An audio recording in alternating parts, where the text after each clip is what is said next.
दानचतुराय दानप्राणाय दानान्तरात्मने दानोत्सुकाय दानमताय दानोत्सुकमनसे गुरुपूजिताय गुरुदैवताय गुरुकुलसायने गुरुविक्रमाय गुरुप्रवराय गुरवे गुणगुरवे गुरुदैत्यकलक्षेत्रे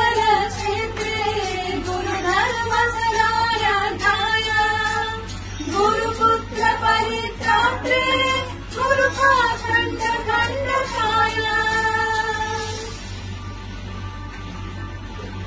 गीतसाराय गीततत्त्वाय गीतगोत्राय धीमहि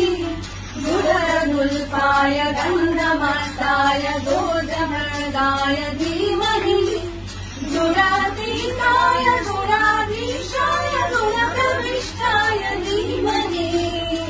एकदन्ताय वक्रतुण्डाय गौरीतनयाय धीमहि गजेशानाय बालचन्द्राय श्रीगणेशाय धीमहि